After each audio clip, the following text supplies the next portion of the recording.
Bonjour à tous, nous allons commencer aujourd'hui une nouvelle séquence sur la trigonométrie. Alors d'abord, qu'est-ce que la trigonométrie? C'est l'étude des relations que l'on peut avoir entre les angles et les côtés d'un triangle. Et donc pour cela, on va utiliser donc des formules que l'on va appliquer dans un triangle rectangle. Alors, quelles sont les formules? Donc on va commencer par des formules qui ne s'appliquent que dans un triangle rectangle. Alors pour cela, donc il faut prendre un triangle rectangle en B ici et on va considérer donc ce côté, le côté AC qui s'appelle donc dans un triangle rectangle l'hypoténuse. Ensuite nous avons un angle et par rapport à cet angle on peut définir les deux autres côtés. Celui-là c'est le côté opposé à l'angle ACB alors que celui-là c'est le côté dit adjacent à l'angle ACB. Maintenant, si j'inverse l'angle, je ne prends plus l'angle aigu C, mais l'angle aigu A.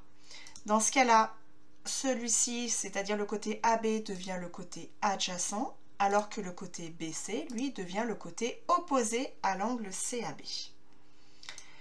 Alors maintenant, quelles sont les formules? Donc il y a trois formules à connaître. La première est que le cosinus de l'angle ACB, c'est la longueur du côté adjacent divisée par la longueur de l'hypoténuse. On a donc bien une relation entre deux longueurs et un angle. On a donc par rapport au triangle que l'on avait précédemment, cosinus de l'angle ACB qui est égal à AB sur AC. De même, sinus de l'angle ACB, donc la formule est la suivante, c'est la longueur du côté opposé divisée par la longueur de l'hypoténuse. Et donc, sinus de l'angle ACB est égal à BC sur AC. Et enfin, tangente de l'angle ACB, qui est égale à la longueur du côté opposé, divisée par la longueur du côté adjacent. Et on a donc que la tangente de l'angle ACB est égale à BC sur BA. Alors, si je regarde bien, le cosinus et le sinus d'un angle sont forcément des valeurs qui sont positives, et qui sont également inférieures à 1, puisque l'hypoténuse est toujours le plus grand côté dans un triangle rectangle, donc il sera plus grand que la longueur du côté adjacent, que la longueur du côté opposé. Par contre, la tangente, on ne peut pas savoir. Alors, astuce mnémotechnique pour connaître les formules, donc pour les apprendre par cœur, on peut retenir SOHCAHTOA. Pourquoi? S qui signifie sinus, O qui signifie opposé et H qui signifie hypoténuse. Donc cela donne sinus est égal à la longueur du côté opposé sur l'hypoténuse.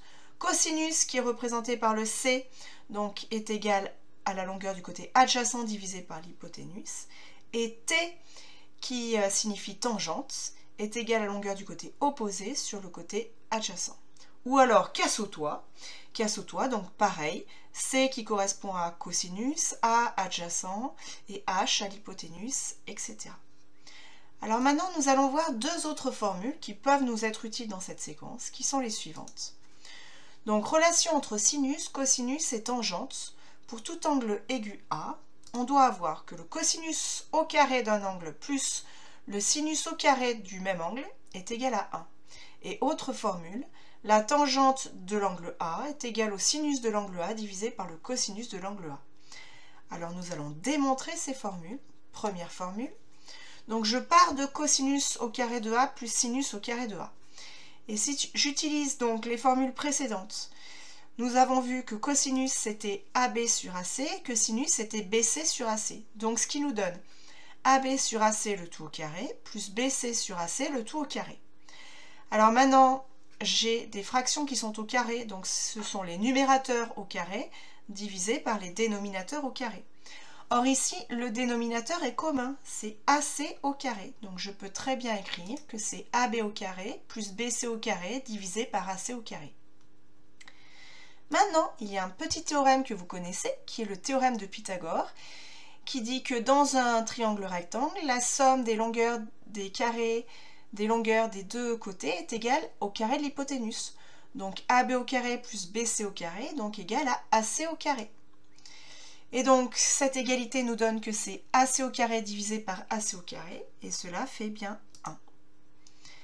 Alors maintenant, démonstration de la deuxième formule. Si je pars de sinus A divisé par cosinus A, Alors pareil, j'applique mes formules précédentes.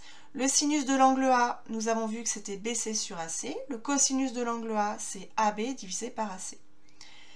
Alors maintenant, diviser par une fraction revient à multiplier par son inverse. Donc ceci est égal à BC sur AC fois, et je prends l'inverse de la deuxième fraction, fois AC sur AB. Maintenant, je peux simplifier par AC, ce qui me donne donc BC sur AB et BC sur AB.